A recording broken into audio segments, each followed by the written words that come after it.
उत्तराखंड के सीएम पुष्कर सिंह धामी दिल्ली दौरे पर हैं और धामी ने उत्तराखंड सदन में गढ़वाल सांसद अनिल बलूनी से मुलाकात की है और इस दौरान उन्होंने दोनों नेताओं के बीच भारी बारिश के कारण आई आपदा समेत तमाम मुद्दों को लेकर चर्चा हुई है। तो आपको बता दें कि दिल्ली के दौरे पर हैं उत्तराखंड के सीएम पुष्कर सिंह धामी और इस दौरान वे गढ़वाल सांसद से उन्होंने मुलाकात की है। और जिस तरीके से प्राकृतिक आपदा इस वक्त उत्तराखंड में देखने को मिल रही है, भारी बारिश देखने को मिल रही है, इस तमाम बातचीत जो है इन दोनों नेताओं के बीच हुई है।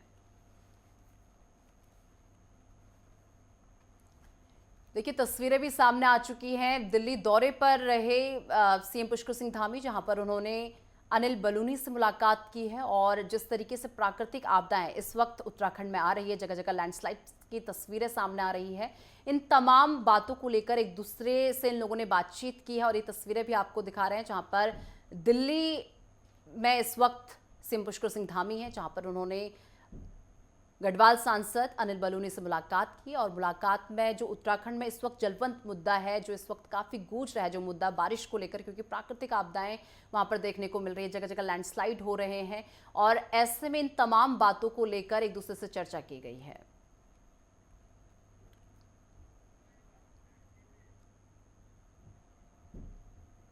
मुख्यमंत्री पुष्कर सिंह धामी ने फोन पर अंतर्राष्ट्रीय बैडमिंटन खिलाड़ी लक्ष्य सेन से बातचीत कर उनका हौसला अफजाई किया है। आपको बता दें कि उत्तराखंड निवासी लक्ष्य सेन ने पेरिस ओलंपिक में अपने खेल का शानदार प्रदर्शन किया। हालांकि वे पदक हासिल नहीं कर पाए। सीएम पुष्कर सिंह धामी ने लक्ष्य से कहा कि उन्होंने अपने खेल भावना से ये सुनिश्चित कर दिया है कि भारतीय बैडमिंटन का भविष्य स्वर्णिम है।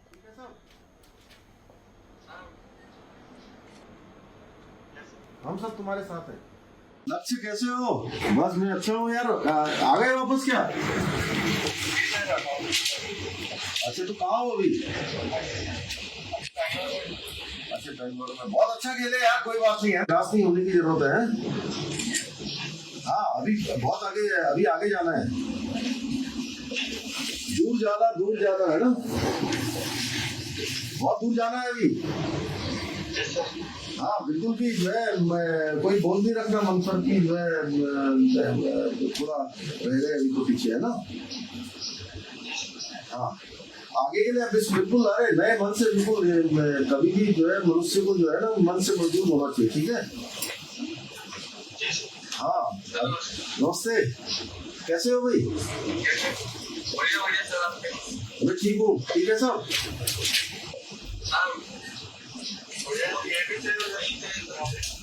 अच्छा, बहुत बढ़िया। तो कब देहरादून कब आओगे? कभी देहरादून आओगे क्या बीच में?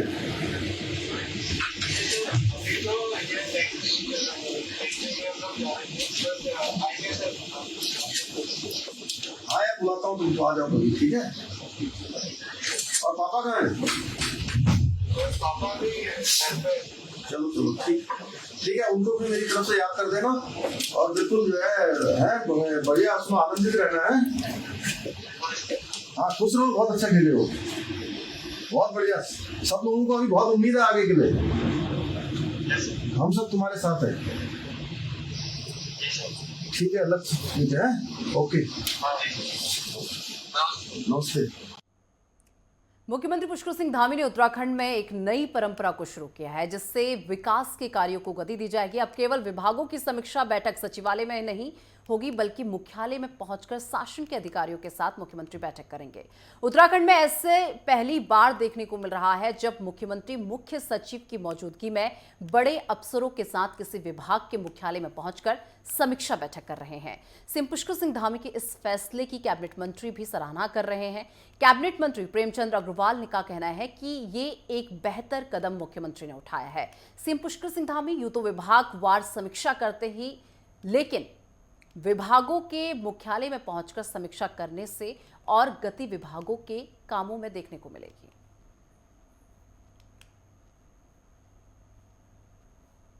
मुख्यमंत्री जी लगातार सभी विभागों के साथ बैठते हैं, उनके अधिकारियों के साथ बैठते हैं, माननीय मंत्रीगण जो संबंधित मंत्रीगण उनके साथ बैठते हैं और अच्छी पहल है, क्योंकि हमारे मुखिया हैं, उनके मार्गदर्शन में ही हमारा प्रदेश आगे बढ़ रहा है, उनके दिशा निर्देशन पे हम लोग काम करते हैं।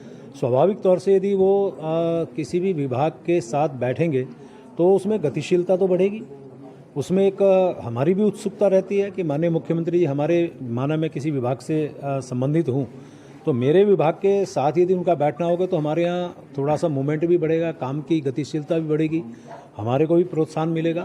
तो इस प्रकार की पहल माननीय मुख्यमंत्री बहुत सराहनीय है, मैं उनका धन्यवाद कर रहा हूँ। और समय समय पर इस प्रकार का नवाचार जो करते हैं मैं उनके लिए बहुत अभिनंदन कर रहा हूँ, उनका बहुत स्वागत कर रहा हूँ। मुख्यमंत्री जी लगातार। और राज्यसभा सांसद महेंद्र भट्ट ने सदन में उत्तराखंड के जंगलों में लगने वाली आग का मुद्दा उठाया। उन्होंने कहा कि वनाग्नि को भी प्राकृतिक आपदा की सूची में शामिल किया जाना चाहिए। उन्होंने कहा कि कुछ साल में उत्तराखंड में जंगलों की आग की घटनाओं में इजाफा हुआ है। उन्होंने कहा कि चीड़ का पिरूल भी इसकी एक वजह बन सकता है और राज्य सरकार 50 रुपए प्रति किलोग्राम पिरूल खरीदकर संभावित आग की घटनाओं को कम करने का प्रयास कर रही है। उन्होंने आगे कहा कि केंद्र सरकार से भी पिरूल खरीद के लिए बजट का प्रावधान किया जाना चाहिए और साथ ही साथ कहा कि सर्वाधिक वन क्षेत्र होने के बावजूद उत्तराखंड में वन अग्नि को दैवीय आपदा में शामिल नहीं किया गया है। Shri Mahendra Bhatt demand to include माननीय सभापति जी, इन हिमालयन स्टेट्स। मैं जिस क्षेत्र से आता हूं उत्तराखंड, उसमें अनेकों आपदाएं आती हैं, लेकिन पिछले दिनों अग्नि की आपदाएं बड़ी संख्या में आई है और मैं कह सकता हूं कि उत्तराखंड में जब विषय की चर्चा आती है तो उसको मानव जनित अग्नि दिखाया जाता है, जबकि सत्य यह है कि जहाँ का जो राज्य वृक्षारोपण में प्रथम स्थान रखता हो, जिसका बहुत बड़ा भूभाग वृक्षों से लदा हो, ऐसे स्थान पर मानव रचित घटनाएं संभव ही नहीं है। और मैं कह सकता हूं कि घटनाओं का जो मूल कारण है, पहाड़ में पहाड़ी क्षेत्र होता है, अनेकों जंगली जानवर होते हैं। ग्रीष्मकाल के अंदर जब वो चलते हैं तो पत्थर के टकराने से अनेकों अग्नि की घटनाएं होती हैं। महोदय, बताना चाहूँगा कि पहाड़ में पिरूल जो चीड़ की पत्ती का है, उसके कारण बड़ी घटनाएं होती हैं। हमारी राज्य सरकार ने प्रयास भी किया है कि पिरूल की दृष्टि से वहाँ 50 पिरूल संग्रह केंद्र हमने बनाए हैं। 50 किलोग्राम 50 रुपये प्रति किलो के हिसाब से पिरूल खरीदने का काम हो रहा है, लेकिन मैं चाहूँगा केंद्र सरकार भी इसमें मदद करे। महोदय, मैं घटनाओं की अगर चर्चा करूँ, 53,483 वर्ग किलोमीटर वन क्षेत्र उत्तराखंड राज्य में है, जिसमें से वन विभाग के स्वामित्व में 37,999 किलोमीटर का वर्ग क्षेत्र है। इसी पर राजस्व विभाग में 4,768.7 किलोमीटर वर्ग क्षेत्र इसमें आता है। अभी तक 2018 की मैं चर्चा करूं, 2186 घटनाएं हुई हैं, 3,425 हेक्टेयर खेत इसमें जला है। महोदय, 2022 से 30 जून तक 747 घटनाएं, 8,997.6 हेक्टेयर भूमि नष्ट हुई है, 3 लोगों की मौत हुई है।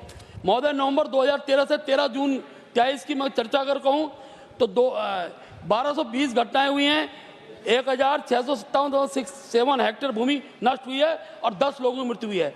महोदय, ये बहुत ही एक प्रकार से मैं कह सकता हूँ, जिस राज्य के अंदर हम पेड़ लगा रहे हैं, पेड़ की रक्षा करें, पूरे भारतवर्ष को जो ऑक्सीजन को देने वाला राज्य बन रहा है, मैं कह सकता हूँ कि अभी तक भी इसको हमने दैवीय आपदा की श्रेणी में नहीं लिया है। मैं सरकार से मांग करूंगा कि कम से कम जिन हिमालयी राज्य, खासतौर पर उत्तराखंड की दृष्टिकोण से मैं चर्चा करूं, तो इन क्षेत्रों को आप इसको वनाग्नि के को भी दैवीय आपदा की श्रेणी में लें, ऐसी मैं मांग करता हूं।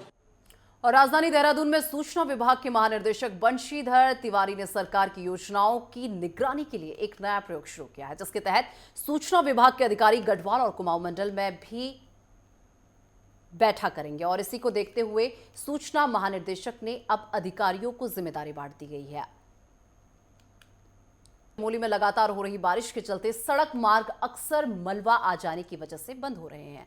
हालांकि कार्यदायी संस्थाओं के द्वारा प्राथमिकता के आधार पर मलबा हटाकर सड़क मार्ग सुचारू किया जा रहा है, तो वहीं बद्रीनाथ राष्ट्रीय राजमार्ग कमेडा, नंदप्रयाग और छिनका में बारिश के कारण मलबा आ जाने से अक्सर बंद हो रहा है। नंदकेशरी के पास थराली देवाल वाण मोटर मार्ग देर रात से बाधित चल रहा है। पहाड़ी से लगातार पत्थर गिरने से सड़क खोलने का कार्य नहीं शुरू हो पा रहा है। आपदा प्रबंधन विभाग से मिली जानकारी के अनुसार जिले में 24 लिंक सड़क मार्ग बंद चल रहे हैं और जिनको खोलने का प्रयास लगातार जारी है। देखिए तस्वीरें उत्तराखंड के चमोली से आपको दिखा रहे हैं, जहां पर लगातार हो रहे भूस्खलन, लैंडस्लाइड की वजह से जो सड़क मार्ग है और खासकर जो नेशनल हाईवेज को जोड़ते हैं वो बाधित होते हुए नजर आ रहे हैं। ये तस्वीरें भी आप देख सकते हैं कि किस तरीके से बारिश होने की वजह से यहाँ पर लैंडस्लाइड हुआ है और पहाड़ का जितना भी मलबा है वो सड़क पर आ गया है, जिसकी वजह से एक तरीके से आवाजाही पूरी तरीके से ठप हो गई है। फिलहाल इस मलबे को हटाने का काम भी लगातार किया जा रहा है।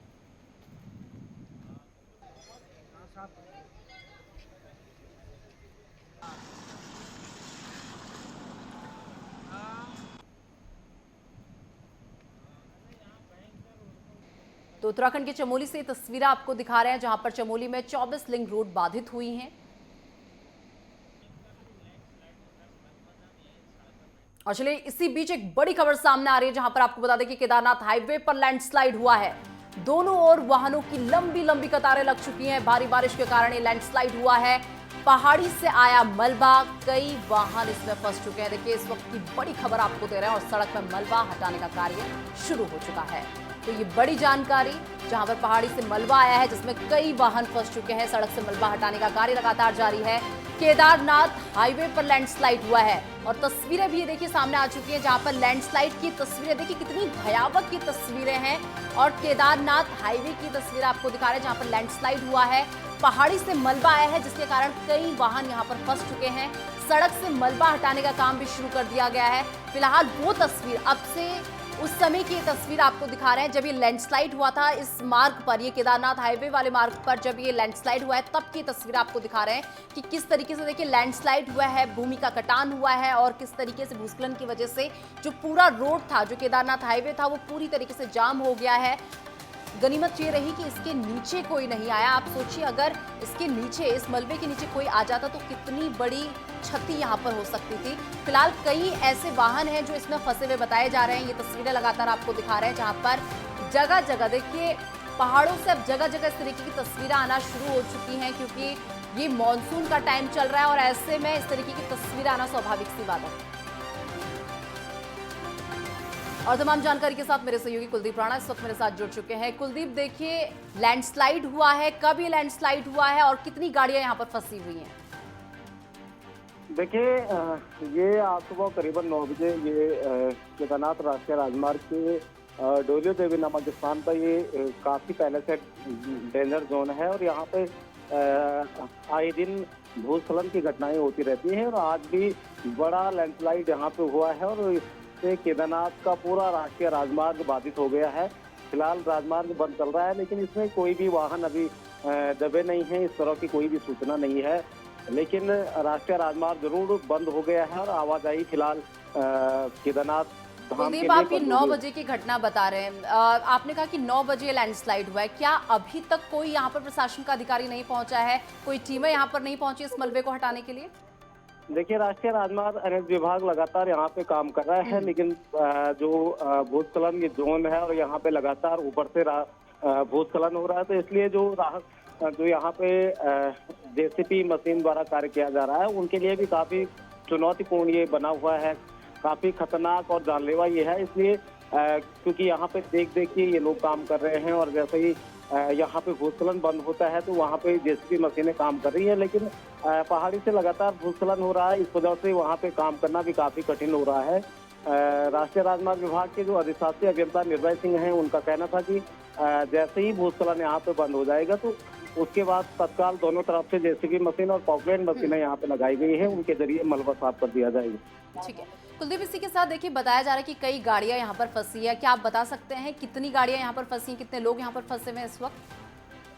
देखिए केदारनाथ यात्रा इन दिनों बंद चल रही है, लेकिन जो केदारनाथ क्षेत्र में मजदूरों ने काम करने के लिए जाना है, पैदल रास्ते को ठीक करने के लिए जाना है, उन मजदूरों की गाड़ियां यहाँ पे फंसी हुई हैं और कुछ जो तीर्थ यात्री हेली सेवा के जरिए केदारनाथ धाम जाना चाहते हैं वो तीर्थ यात्री यहाँ पे जरूर हैं, लेकिन करीबन 100 से अधिक वाहन यहाँ पे दोनों तरफ फंसे हुए हैं। तो इस तरीके से वो भी राजमार्ग खोलने का इंतजार कर रहे हैं। और सबसे ज्यादा समस्या इस बात की है कि केदारनाथ पैदल मार्ग को जिन मजदूरों ने ठीक करना था और जिन मशीनों को वहां पे पहुंचना था, वो मशीनें भी फिलहाल यहाँ पे फंसी हुई हैं। जैसे राष्ट्रीय राजमार्ग साफ होगा तो उसके बाद ही ये लोग वहां पे जा पाएंगे। अच्छा, कुछ बताया जा रहा है कि कब तक ये खुल सकता है, क्योंकि देखिए तमाम लोग वहाँ पर फंसे हुए हैं, कई गाड़ियाँ वहाँ पर फंसी हुई हैं। क्या कुछ सूचना मिली है कि कब तक ये साफ कर दिया जाएगा जो मलबा इस वक्त सड़क पर आया है?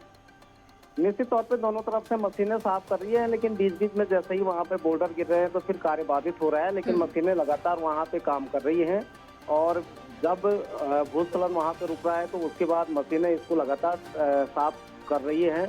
लेकिन जैसे ही वहाँ पे पूरी तरह से अगर मलबा आना बंद हो जाएगी तो उसके बाद पूरी तरह से साफ कर दिया जाएगा, क्योंकि मशीनों के लिए बहुत ज़्यादा चुनौती नहीं है, वो बहुत ज़्यादा समय नहीं लगेगा। लेकिन जैसे ही वहाँ पे भूस्खलन बंद होता है तो उसी के बाद ये सारा काम प्रारंभ हो पाएगा। चलिए, बहुत शुक्रिया आपका हमारे साथ जुड़ने के लिए और ये तमाम जानकारी हमारे दर्शकों तक पहुंचाने के लिए।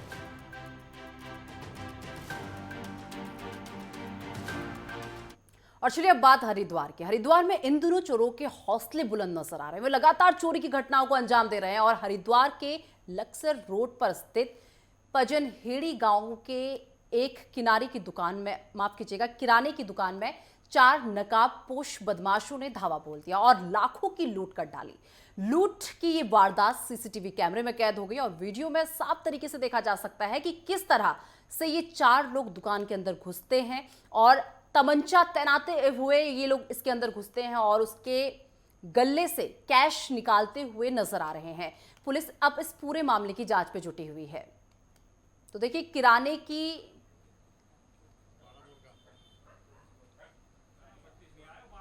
ये तस्वीर, दुकान की ये तस्वीर आपको दिखा रहा है, जहां पर हरिद्वार में देखिए किस प्रकार से जो बदमाश हैं उनके हौसले कितने बुलंद है। ये तस्वीर आपको एक किराने की दुकान की दिखा रहा है, जहां पर जो कुछ बदमाश जो हैं तमंचा तानते हुए, लहराते हुए नजर आ रहे हैं और इसी के साथ आप देख सकते हैं कि किस तरीके से वहां पर वो कैश लेते हैं। और ये जो सर्कल इस वक्त आपको दिख रहा है, वहां पर वो बदमाश आपको नजर आ रहे होंगे जो ड्रॉर से कैश निकालते हैं और कितने हौसले इन लोगों के बुलंद हैं, इस तस्वीर से आप इस बात का अंदाजा लगा सकते हैं। और उत्तराखंड के शालदी के गोविंद इंटर कॉलेज में हरियाली महोत्सव के अंतर्गत एक पेड़ मां के नाम कार्यक्रम का आयोजन किया गया, जिसमें इंटर कॉलेज के छात्र छात्राओं, शिक्षकों और वन विभाग की टीम ने 60 पौधे लगाए हैं और साथ ही जन जागरूकता रैली निकालकर लोगों को भी जागरूक किया है। तो इंटर कॉलेज के छात्रों ने वृक्षारोपण किया है। छात्रों ने 60 पौधे लगाए हैं और ये तस्वीरें भी आपको दिखा रहे हैं, जहां पर छात्रों की तरफ से जो है पौधे लगाए गए और ऐसे में छात्र लोगों को जागरूक करते हुए नजर आए।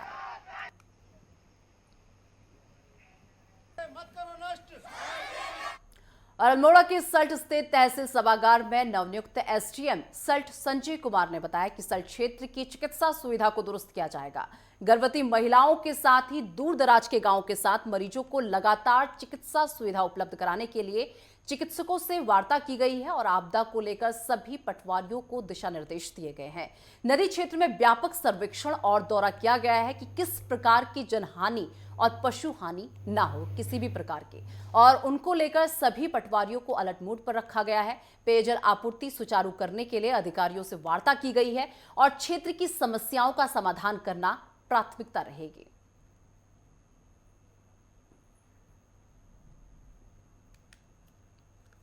यहाँ पे नवनियुक्त एसडीएम के तौर पे कार्यभार संभाला है। सल्ट की जो हमारी प्राथमिकताएं हैं, ये हमारा जो दूरस्थ एरिया है, यहाँ पे चिकित्सा की समस्याएं बहुत हैं। तो अभी मैंने बीच में चिकित्सकों से भी मीटिंग करी थी और मैंने स्वयं निरीक्षण किया था और ये देखा था कि जहाँ पर गर्भवती महिलाएं हैं, दूर दराज से आने वाले जो पेशेंट्स रहते हैं, उनको प्रॉपरली चिकित्सीय सुविधाएं उपलब्ध रहें, इस संबंध में चिकित्सकों से वार्ता की गई। और आपदा का जो कि अभी आपदा का समय है, तो समस्त पटवारी को हमारे द्वारा निर्देश जारी किए गए हैं और नदी क्षेत्रों के किनारे हम लोगों ने व्यापक सर्वेक्षण भी किया है अभी, और हमने अभी दौरा भी किया है कि कहीं पे भी जो तटीय एरिया है किसी प्रकार की जनहानि या पशु हानि ना हो। और उत्तराखंड के रुड़की में लंबे समय के बाद जिलाधिकारी की अध्यक्षता में नगर निगम बोर्ड की बैठक का आयोजन किया गया, जिसमें कई प्रस्ताव और पास हुए हैं और बजट पर भी चर्चा की गई है। साथ ही जिलाधिकारी ने रुड़की शहर में आवारा कुत्तों का आतंक देखते हुए निर्देश दिया है, आवारा कुत्तों के लिए चलाई जाए ABC सेंटर।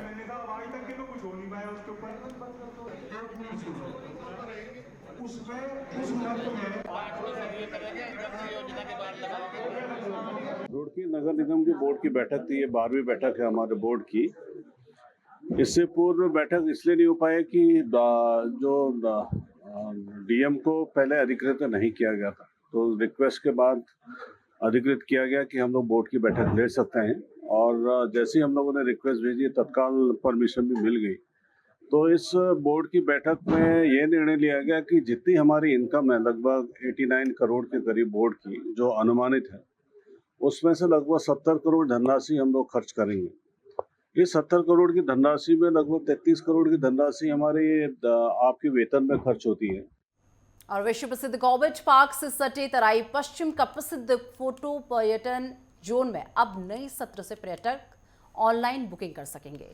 तराई पश्चिम प्रभाग ऑनलाइन प्रक्रिया की तैयारी में जुट गया है। ऑनलाइन ना होने से अभी तक पर्यटकों को काफी परेशानियों का सामना करना पड़ता था। नए पर्यटन सत्र यानी कि अक्टूबर से फोटो जोन को ऑनलाइन बुकिंग के साथ ही खोल दिया जाएगा।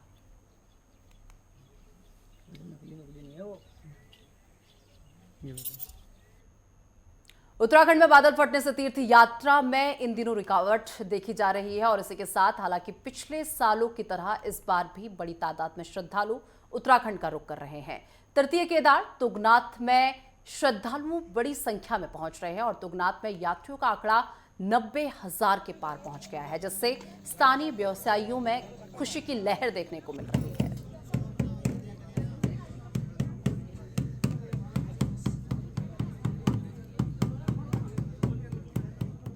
और चलिए बुलेटिन में वक्त एक छोटे से ब्रेक का, ब्रेक के बाद फोन हासिल होते हैं।